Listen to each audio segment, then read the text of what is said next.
Our legacy isn't how many commas we have in our bank account. It's who we're lucky enough to have in our lives and what we can leave them with. Henry, remind me again why we can't put you in a gifted school. Because it's better for my psychosocial development for me to interact with a peer group in a normal school environment. Oh, yeah.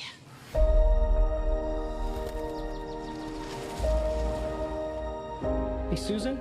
I guess I could just set you up with direct deposit if that's easier. I don't know. I'll have to ask Henry. You have to ask your 11-year-old? Did our financial statement come in the mail today? Yeah, I forgot to give it to you. I don't know how you do it, all by yourself. Come on, I have Henry. Find me another male of the species who's more grown up than him. I'd like to. This story, it's about me, my brother, my mom, and the girl who lived next door. Henry and Peter, they're lucky to have you. And your father's lucky to have you, too. Stepfather. You okay? I'm good. Mom, I have to tell you something, and it's very important. Christina's in trouble. When someone hurts someone else, we have to make it better. There's only one way to stop it. I'd hope to do it all myself, but that's not an option. There has to be another way to help Christina. Why there's no way to help.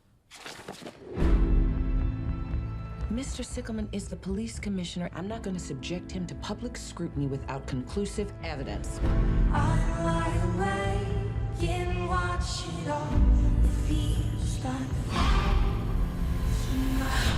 Okay, let's do this. Mom, everything you need is right here. I'll be with you the whole time. I know what you've done. Henry documented all of it. Who do you think they're gonna believe? It can't be left undone. No matter what, don't panic. I'm not panicking.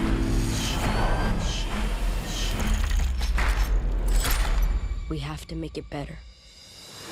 To this door and wait. There is a lot of excitement. There's a lot of excitement in this room. Naomi, so we're talking about the Book of Henry, Yes, opening June 16th. yes, So big counter-programming. Yes. yes. And why, given how many things that you could do, how many scripts that come to you, what about this appealed to you? I just found it very... Hi, everyone, by the way. Oh. Thanks for having Pause. me. I kind of like jumped in there. No, you did. I loved the launch-in. But yeah, it was a beautiful read. Just, I felt so many things. And these kids, these wonderful kids who have these fantastic personalities. One of them is a genius and is taking care of a lot of stuff, too much for a child.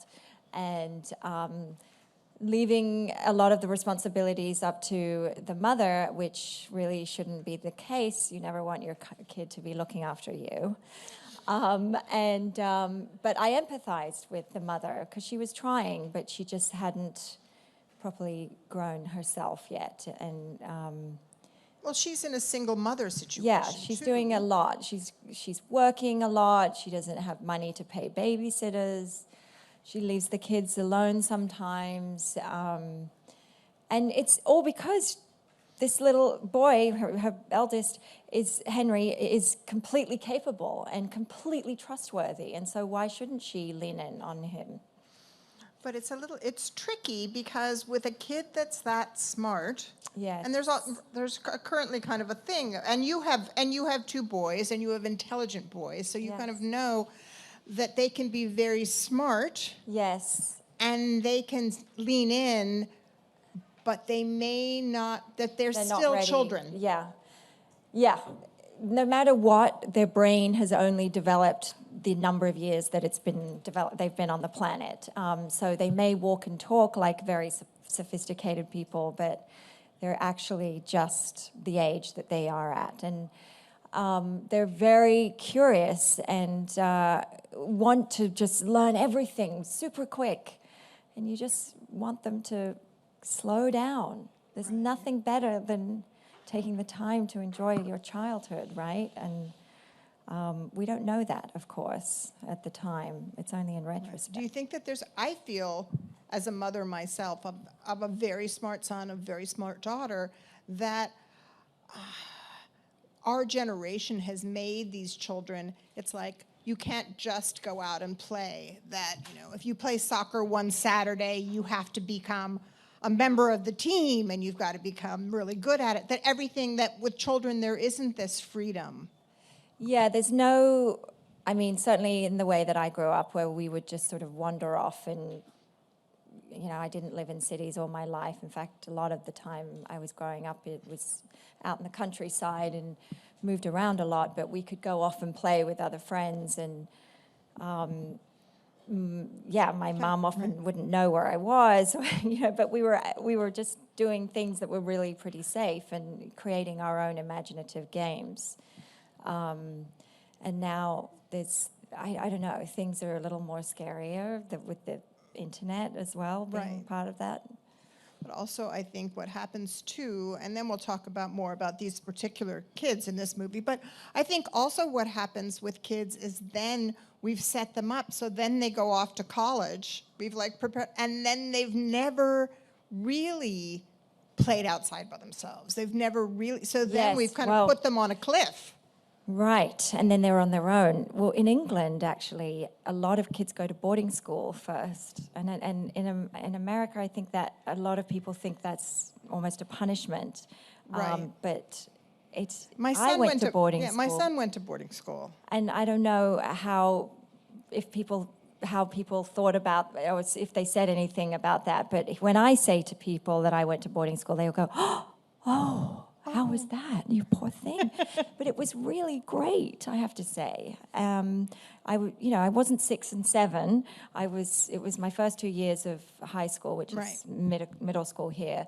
I was 12 to 14, and I toughened up. I learned how to be by myself and with other people, sharing space and fitting in.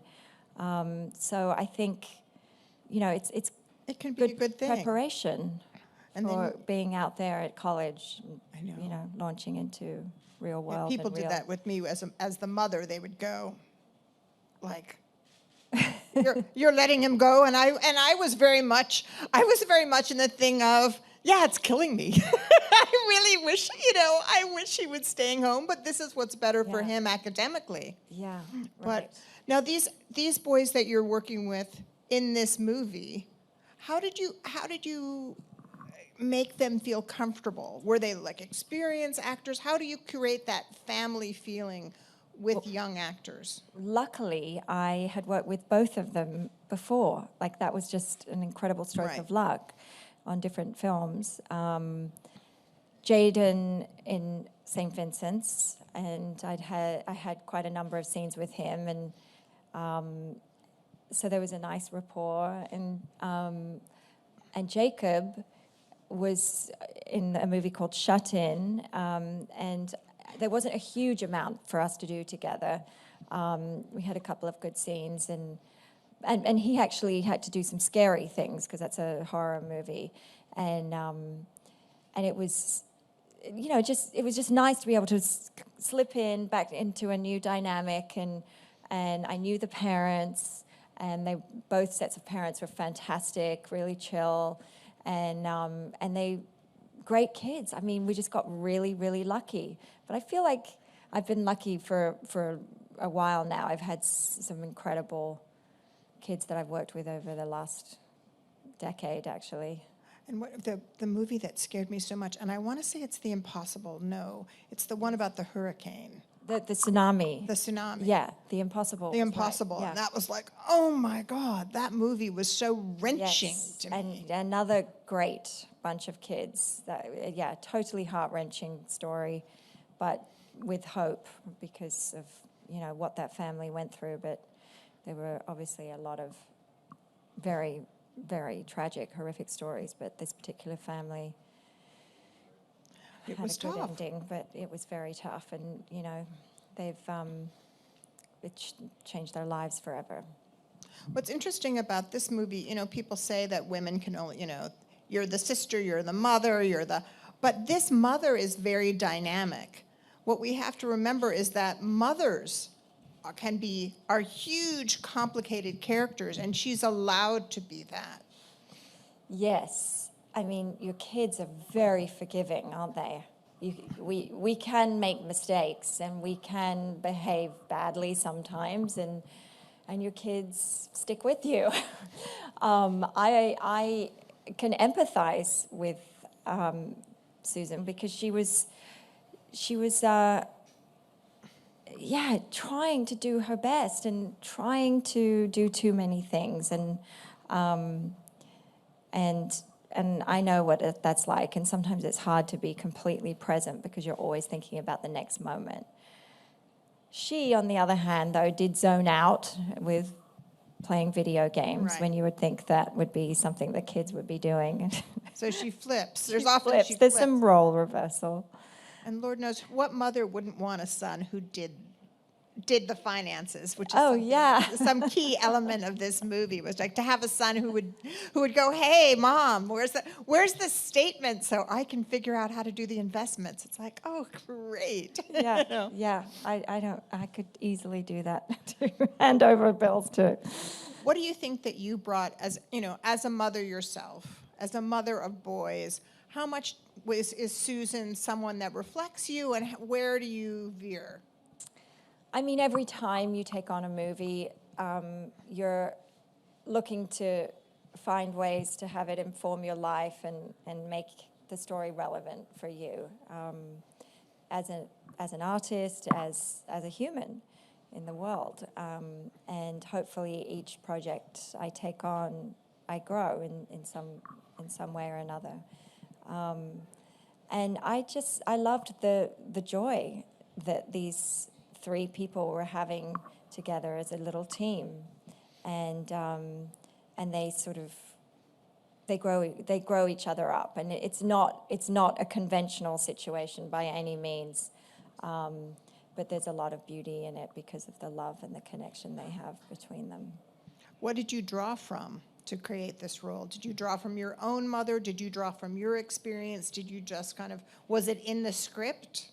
There was a lot in the writing. It was a lovely script, and you could tell there was many places to go. There's moments of great lightness and laughter and joy between them all, and then there's some darker times that they go through, and there's some teary moments too, and some twists and turns. Not anything you would expect to happen in your neighborhood. Let's say that. And she is a bit of an action mom. I mean, yes. Well, that's Colin. Our director, Colin Trevorrow. He is such a fantastic filmmaker and a great director, and understands character and emotion really well. But obviously has done a movie like Jurassic, where it's all about action and scope and excitement, and he kind of came to this smaller movie from doing these giant. Yes, yeah, I mean, it was quite a jump. Star Wars, I believe. Too. Now he's doing Star Wars. I know. And this is very intimate, and yet it's not all set in the house. There is a lot of action outside the house. Yes, and I think Colin really lifted that side of things off the page and into his world of, We can geek out over that part too. Yeah. What do you prefer doing? What are the things? Do you like action? Do you like horror? You've done The Ring. Obviously, you've done horror. I've done a lot of horror. I've done a lot of psychological thrillers, and I've done action. And I always swear every time I do action that I'll never do it again. Why is that? It's hard. It's really hard, and I don't want to get hurt. You do get hurt because you want to act well and you give it your all, and I'm a competitive person. I like to throw myself into it. Can you give me an example of something where you some stunt that you didn't think you could do that then? Well, I mean, that driving stuff that's in the movie. Right. I had to do, and people are generally impressed with my driving. They think, oh, she's little and she's just quite a delicate flower, and I can really drive. Yeah. I hope I don't Really? get busted. You'll know how well you can drive when you have to teach your boys. Yeah. Well, actually, I've had to do some stunt training with driving and actually ramming a car into a wall and things like that.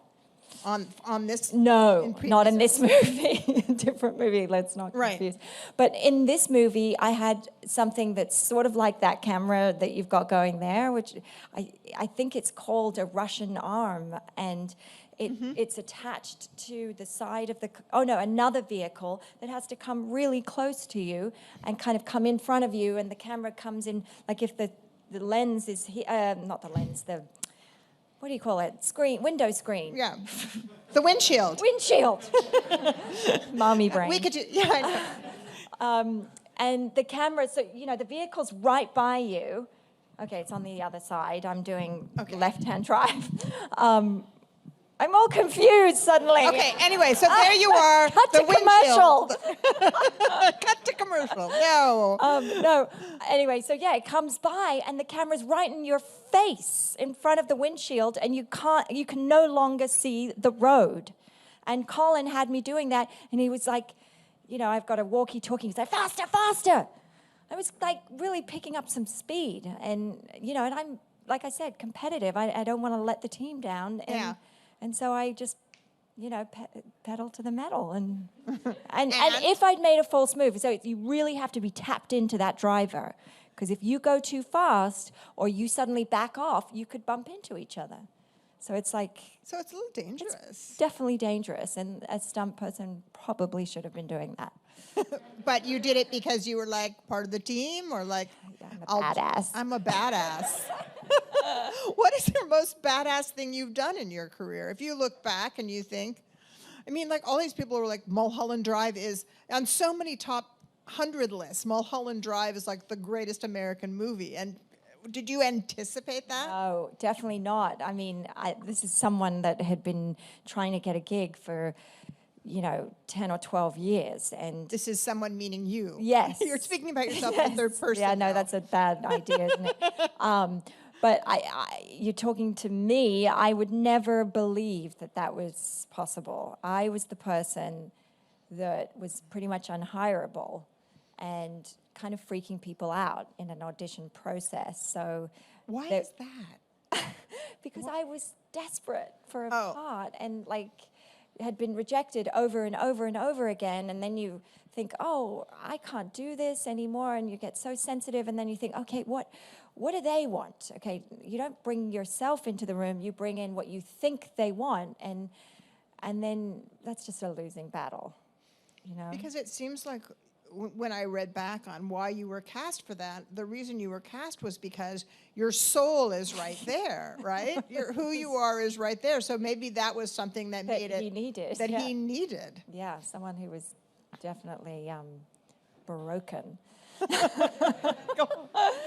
But no, my spirit was still there, but I definitely felt like David, for the first time in a really long time, was actually looking at me and asking me questions with real interest. And it was a very different dynamic for me to be in an audition process. Like normally it was like you show up, you try to shake their hand. Sometimes they say like, oh no, sorry, I've got a cold. Like, I know. Just that little bit of connection. Or just eye contact, anything. Right.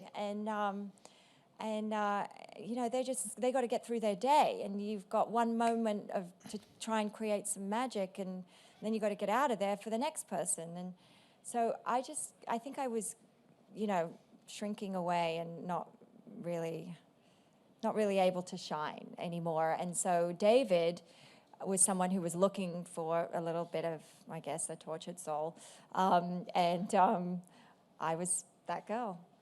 He looked at me and he said, he just asked me questions, and I was like, I've got to answer these questions in as short a way as I can.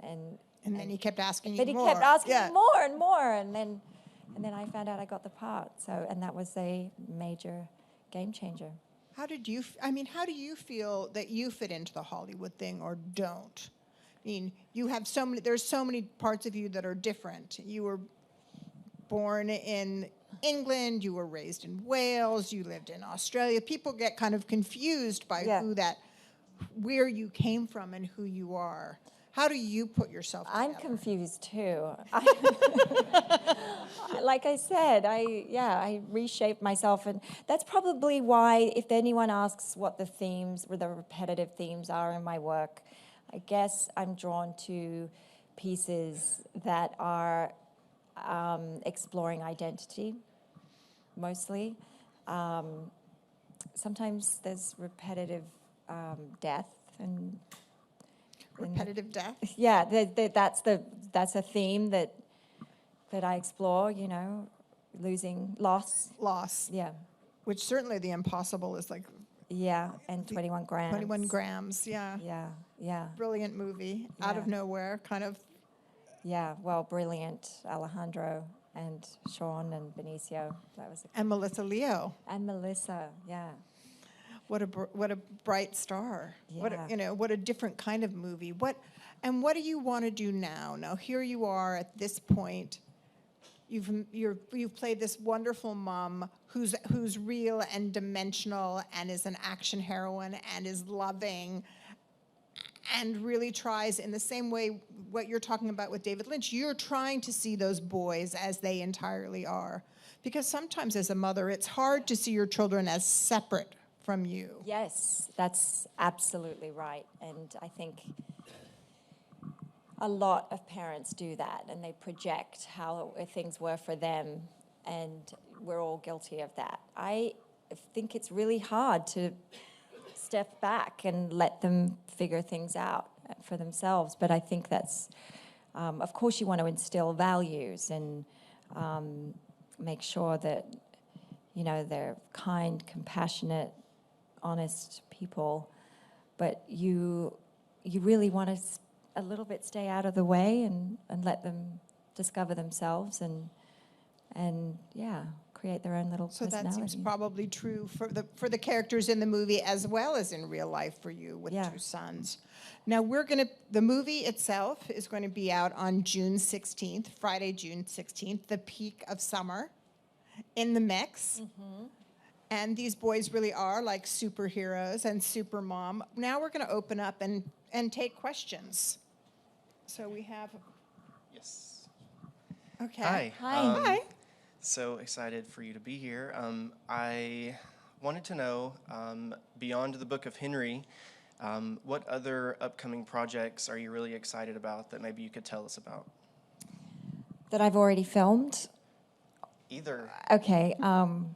I've got a TV show coming out. With a little buzz. With a little buzz? Is there some buzz? Oh, good. That reminds me of something that David Lynch actually said. I remember he gave me... What did he say? It's totally off track here, but I'll come back to that. It was the National Board of Review Awards, and I was getting the Newcomer Award, and I guess the night was running long, and he got up and he was going to present the award to me, and he said, just happy to present this award to Naomi Watts, and there's been some buzz on her. And so he pulled out his tape recorder and played Buzz for a minute, and that was his speech. Well, it was kind of a stunt. But then, so now you're coming back in Twin Peaks. Yes. Oh, yes. Twin Peaks. Oh, that Buzz. Right. Yes. Were you thinking Gypsy? I was thinking Gypsy. Okay. Yes. Right. Because I'm so trained not to speak about Twin Peaks. Oh my God. I'm like, this is sworn to secrecy. Yeah. Nothing other than confirming I indeed did work with David Lynch again. I have some scenes with Carl McLaughlin. Okay, you can. That's it. I think I'm not even supposed to have said that. Oh my God. About Kyle. Okay. Well, we were on the set. I don't know if we were in a scene together or not. I saw him a few times. There may have been cameras rolling. Who knows? Okay, so then Gypsy. Gypsy, yes. And which I'm not sure what's it about. It's a psychological thriller. Yeah, I play a therapist. You play. God, you don't know. Horrible. What I'm not good at doing the pitch. Contractually, you can say. No, I am allowed to speak about this. Oh, you play a therapist. I play a CBT therapist, cognitive behavioral therapist. Ah, okay, very specific. And very specific. And I guess I'm at a point in my life where my curiosity is building, and my life is feeling a bit sort of stale.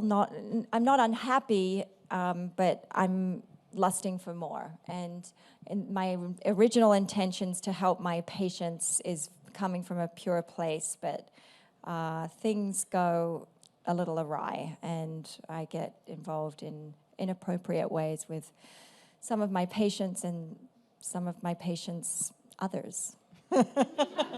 Kind of a mess. Do we have kind of a mess, a hot mess. A hot mess. We have another question? Yeah. Hello. Hi. Hello. Hi. Hi. Outside of being in thrillers, action, and drama movies, are there any other genres in the future you're open up to being in? Oh, yes. Let's talk about that. I am very interested in comedy. I'm not the go-to girl. I think early on I got offered that kind of stuff, and I said no a few times because it wasn't the right thing. I think it's really hard to be in a great comedic film. I think they're not, they don't always work. And I kind of like the more off-the-wall kind of comedies. Like the Noah Baumbach. Yes, yeah, and it's very based in reality as well, or really goofy ones as well, like Huckabees I really enjoyed. But there was depth as well. I don't know, I just did St. Vincent's. Well, when I say just, it was like 4 years ago. While we were young. Pardon? With Bill Murray. With Bill Murray. Yeah, I got to work with some of the comedic greats. I want to do more. But yeah, I just kind of been on this other... Who do you idolize in terms of comedians? Well, Bill. Like women. Bill. Oh, okay. Melissa, Sarah Silverman. Sarah Silverman, who's in this movie. And yes. She has a really good dramatic side, but she's so funny. Yeah, she's really funny. And as does Melissa have a dramatic side in St. Vincent's. In fact, when they sent me that script, I thought they wanted me for that role and her for the other role. Right. And I'm always really impressed when I see, really extremely good comedians do drama well. Right, exactly. Yeah, and both of them did really well in both those parts. Who next? Right here. Hi, how are you? Good, thank you. Throughout your career, you've told us so many amazing stories, and the first question is: have you ever brought your own ideas into the scripts, and have you ever thought of writing your own? It's a great question. That's a great question, yeah, and I hope so. And I mean, it's just impossible not to let your own life experiences inform how you take on a character and how a scene makes sense to you. And it's always, hopefully, a collaborative discussion with the director. I don't trust my writing. I can tell bad writing, and I can see all the problems, but I haven't figured out how to fix them. I wish. I really should make time to do some kind of writing course or something. Well, it is a great... There are actors who are really good writers, and they can totally rewrite things when they're a mess, and I wish I was one, but I'm not. Well, you've written the Book of Henry to a certain extent, and it's fantastic, and we're looking forward for it opening and for people to see it. Yeah, I hope you guys go see it and enjoy it. So thank you today. I'm really proud of it. Thank you. Thanks for having me.